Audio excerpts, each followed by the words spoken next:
이번 분석의 제목은 대한민국 전력망 정밀 진단, 반도체 AI 시대의 전력 안보와 기술적 과제입니다. 이 제목의 키워드들이 의미하는 전략적 무게를 먼저 짚고 넘어가겠습니다. 우리가 전력 안보라고 말할 때 이는 더 이상 단순히 가정에 불을 밝히는 문제를 넘어섭니다. 이것은 우리 경제 주권의 초석에 관한 이야기입니다. 그리고 기술적 과제란 이 안보를 지키기 위해 우리가 반드시 통과해야 할 국가의 미래가 걸린 시험대와도 같습니다.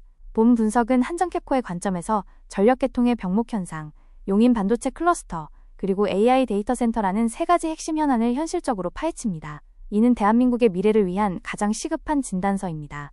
대한민국 전력 시스템의 가장 근본적인 문제는 바로 수급 불균형입니다. 지도를 보면 이 구조적 모순이 명확히 드러납니다. 전력 생산은 원자력과 화력발전소가 밀집한 동해안과 서해안, 그리고 재생에너지 발전이 활발한 호남 등 주로 지방에서 이루어집니다. 그러나 그 전력의 절대 다수는 수도권에서 소비됩니다. 이 모순은 다음과 같은 심각한 문제들을 야기하고 있습니다. 공급과 수요의 미스매치. 수도권은 거대한 블랙홀처럼 전력을 빨아들이지만 발전원은 동해안의 원전 화력과 호남의 재생에너지에 치우쳐 있습니다. 생산지와 소비지 간의 이 지리적 괴리는 국가 전력망의 효율성을 저해하는 첫 번째 단추입니다. 유령 전력, 팬텀 파워. 더 심각한 문제는 발전소가 정상 가동되어도 송전선로 용량이 부족해 생산된 전력을 수도권으로 보낼 수 없다는 사실입니다. 특히 동해안 지역의 발전 제약으로 인해 실제로는 존재하지만 수도권에서는 결코 쓸 수 없는 유령 전력이 발생하며 막대한 국가적 비효율을 초래하고 있습니다. 동해안 수도권 HVDC 지연 이 문제를 해결할 동해안 수도권 초고압 직류송전 HVDC망 건설은 주민 반대와 험준한 지형 탓에 지연을 거듭하고 있습니다. 이는 수도권으로 향하는 전력 공급의 병목 현상을 날이 갈수록 악화시키고 있습니다. 이러한 구조적 불균형은 단순한 불편을 넘어 대한민국 산업의 심장부를 위협하는 시급한 안보 문제로 부상하고 있습니다. 발전소는 충분하지만 전기가 올 길이 없다. 이 역설적인 문장이 바로 우리가 마주한 설비 예비율의 착시입니다. 제11차 전력수급기 본계획에 따르면 2038년 대한민국의 목표 발전 설비 용량은 157.8기가와트로 최대 수요 129.3기가와트 대비 22%의 예비율을 확보해 수치상으로는 매우 안정적으로 보입니다. 하지만 이 숫자가 어떻게 녹아내리는지 따라가 보겠습니다. 우리는 157.8기가와트라는 견고해 보이는 총 설비 용량에서 시작합니다. 하지만 여기서 송전망 병목으로 동해안에 갇혀버린 서류상으로는 존재하지만 수도권에는 결코 도달할 수 없는 기가와트의 전력을 먼저 덜어내야 합니다. 다음으로 계획된 정비나 예기치 못한 고장으로 가동이 중단된 용량을 제외해야 합니다. 그렇게 남은 실질가용 전력은 우리의 이론적 강점과 운영상의 현실 사이에 얼마나 위험한 격차가 있는지를 여실히 보여줍니다. 문제의 핵심은 발전소를 더 짓는 것이 아닙니다. 이미 생산된 전력을 필요한 곳으로 실어 나를 길, 즉 송전망 그리드를 시급히 뚫는 것이 최우선 과제입니다. 이 설비 예비율의 착시라는 추상적인 문제가 국가기술 전략의 심장부에서 어떤 위기를 초래하고 있는지는 용인 반도체 클러스터 사례에서 극명하게 드러납니다. 경기도 용인에 조성될 반도체 클러스터는 우리 경제의 희망이지만 동시에 대한민국 전력망에 전례 없는 충격파를 던지고 있습니다. 그 규모는 상상을 초월합니다. 수요 폭증. 삼성전자와 SK하이닉스가 요구하는 예상 전력 수요는 총 10기가와트에 달합니다. 이는 원자력 발전소 10기와 맞먹는 막대한 양이며 현재 수도권 전체 전력 수요의 무려 4분의 1에 해당합니다. 초고밀도 부하, 좁은 지역에 막대한 전력이 집중되면서 이곳의 전력 밀도는 서울시 평균의 32배에 달하는 초고밀도 부하 특성을 보입니다. N2 기준의 리스크. 반도체 산업은 0.1초의 정전이 수천억 원의 피해로 이어질 수 있기에 극도의 안정성을 요구합니다. 송전선로 2개가 동시에 고장나는 최악의 상황에서도 전력 공급이 유지되어야 하는 N2라는 엄격한 기준을 반드시 충족해야 합니다. 이처럼 막대한 전력을 단 한순간의 흔들림 없이 극도로 안정적으로 공급해야 하는 과제는 대한민국 전력망이 지금껏 경험해보지 못한 거대한 도전입니다. 클러스터를 전력이 넉넉한 지방으로 이전하면 되지 않는가? 라는 질문이 나올 수 있지만 이는 현실적으로 불가능한 선택지입니다. 질문, 지방 이전 가능성? 답변, 불가능, impossible. 반도체 산업은 고급 인력, R&D 생태계, 협력사 네트워크가 수도권에 고도로 집적되어 있습니다. 이를 지방으로 옮기는 것은 대한민국의 반도체 경쟁력 자체를 상실하는 결과를 초래할 것입니다. 결국 해법은 수도권 내에서 찾아야 했고 이는 다음과 같은 3단계 고육지책 로드맵으로 귀결되었습니다. 페이즈 1, 2027년에서 2030년까지 단기대책 송전망 확충을 기다릴 시간이 없으므로 산업단지 내의 동서발전과 남부발전이 주도하여 3GW 규모의 LNG 발전소를 직접 건설, 시급한 전력을 자체 공급합니다. 페이즈 2, 2030년에서 2038년까지 중기대책 신한성 동용인 송전선로 확충 등 기존 송전선로를 보강하여 외부로부터의 전력 공급을 늘립니다. 페이즈 3, 2039년 이후 장기대책 마침내 동해안 수도권 HVDC가 완공되면 동해안의 무탄소 전력, 원전 재생을 수혈받아 장기적인 전력 수요를 감당합니다. 크리티컬 어널리시스, 단기대책인 LNG 발전은 탄소 중립에는 역행하지만 송전망이 완성되기까지의 시간차, 타임갭을 메울 유일한 현실적 대안입니다. 이처럼 반도체 문제가 시급한 과제라면 또 다른 전기 먹는 하마인 AI 데이터 센터는 전력망의 또 다른 차원의 도전을 제기하고 있습니다. 반도체 클러스터가 특정 지역에 거대 부하라면 AI 데이터 센터는 수도권 전역에 걸쳐 전력망을 압박하는 새로운 도전입니다. 그 문제는 세 가지 측면에서 심각합니다. 수도권 진입 금지. 현재 수도권 전력망은 이미 포화 상태에 이르렀습니다. 이로 인해 정부는 전력 할당제를 통해 신규 데이터 센터의 수도권 진입을 사실상 금지하고 있습니다. 전기를 공급할 여력이 더 이상 없기 때문입니다. 렉당 전력 밀도 급증. AI 학습용 서버는 기존 서버 대비 5에서 10배의 전력을 소모합니다. 이로 인해 서버가 설치되는 렉당 전력 밀도가 기존 10kW 수준에서 미래에는 120kW 이상으로 폭증할 전망입니다. 이는 데이터 센터 하나가 작은 도시만큼의 전력을 소비하게 됨을 의미합니다. 유령 데이터 센터, 여기에 전력 공급 확약만 받아놓고 실제 착공은 하지 않는 허수 수요 문제까지 더해집니다. 이 유령 데이터 센터들은 실제 필요한 기업의 전력 확보 기회를 막고 있어 이에 대한 체계적인 관리가 시급합니다. 수도권이 포화 상태라면 이 막대한 전력 수요를 감당할 해결책은 과연 어디에 있을까요?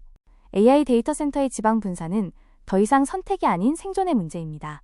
수도권의 전력망이 대체 불가능한 상황에 이르렀기 때문입니다. 그리드 100% 대체 가능성?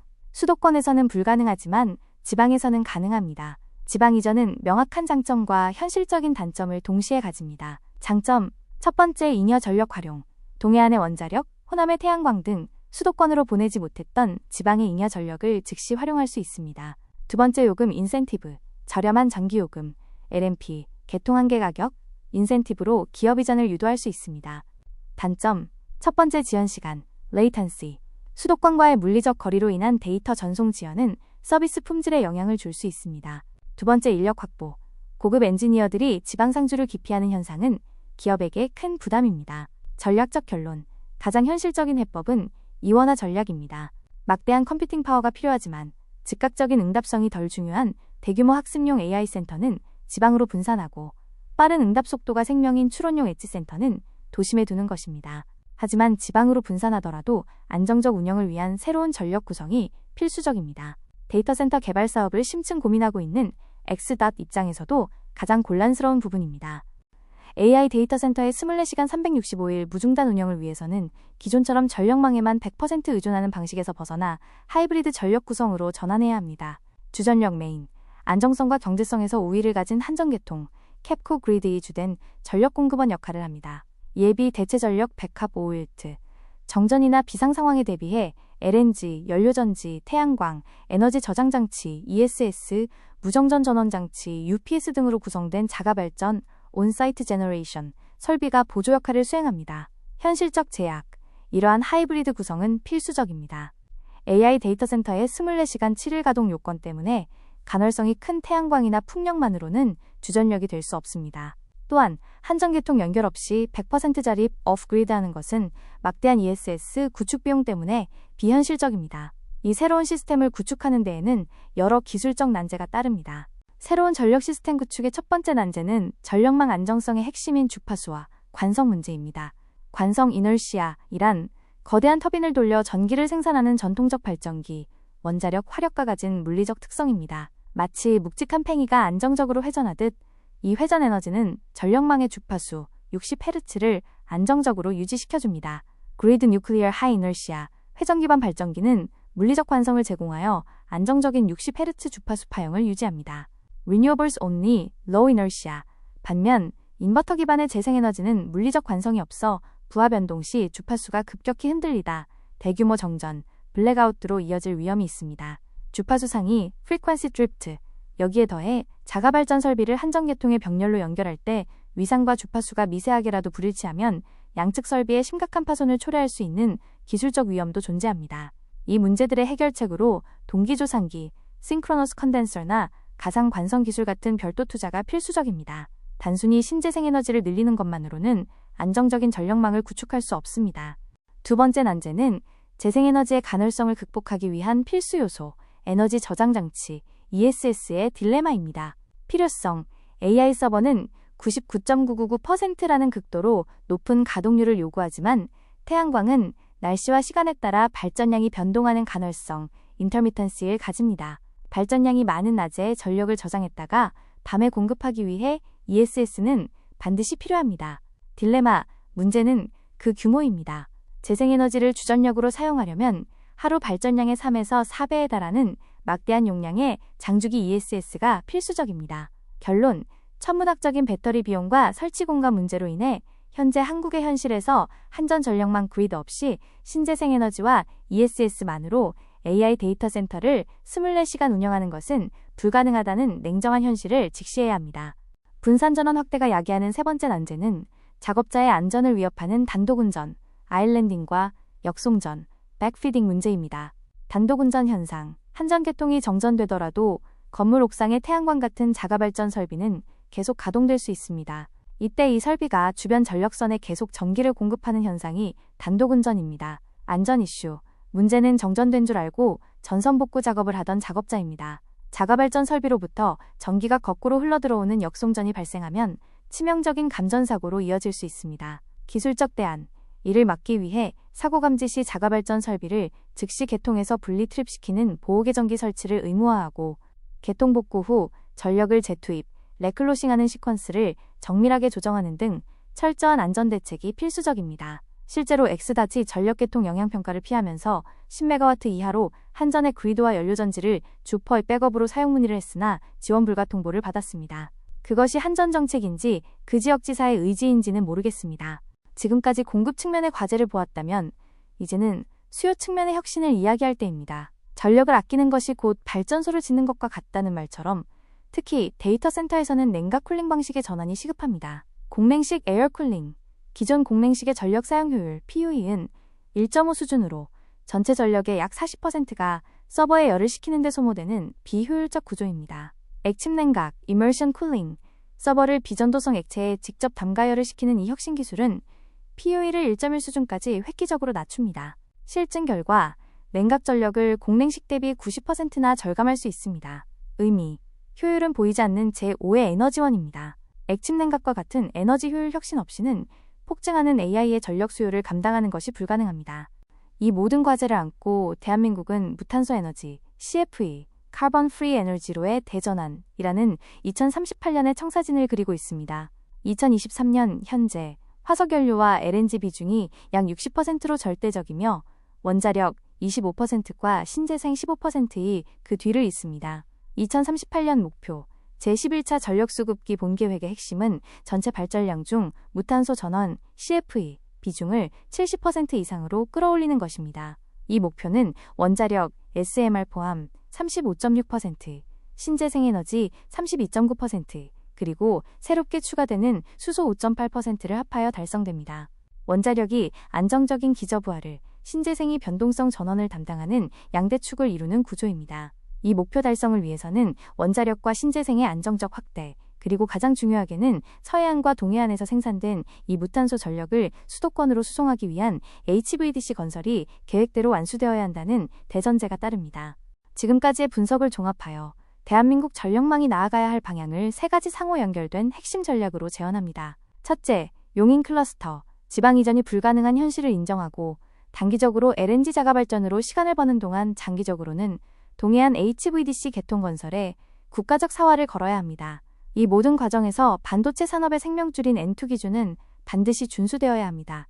둘째, AI 데이터 센터, 수도권 진입금지 정책을 강화하고 지방의 분산에너지 특구로의 이전과 액침냉각 도입을 통해 새로운 활로를 여는 것이 유일한 해법입니다. 셋째, 하이브리드 개통, 100% 그리드 의존 시대를 끝내고 관성, 주파수, ESS 투자 등 기술적 난제를 해결한 자가발전 모델을 새로운 표준으로 정착시키는 패러다임의 전환이 필요합니다. 이 세 가지 전략은 분리된 해법이 아니라 하나의 유기적인 국가 전략입니다. 용인의 LNG 자가발전 1번은 국가기관망이 확충될 시간을 벌어주고 이 확충된 망은 분산된 AI 데이터 센터 2번을 지원하며 이 모든 새로운 전력 수요는 결국 안정적인 하이브리드 계통 3번 위에서만 작동할 수 있습니다. 전력망은 국가의 신경망입니다. AI와 반도체 패권은 칩이 아니라 전력 파워에서 결정됩니다. 우리는 지금 중대한 기로에 서 있습니다. 지금이 바로 전력망이라는 국가 핵심 인프라에 모든 역량을 집중해야 할 골든타임입니다.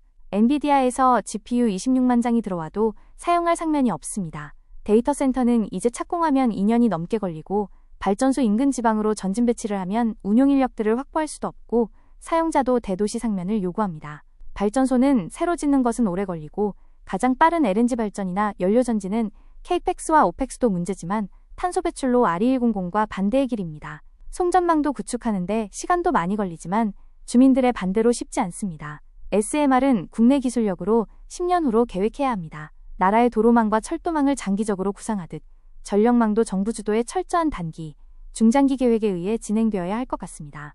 이상 엑스다 생각이었습니다. 감사합니다.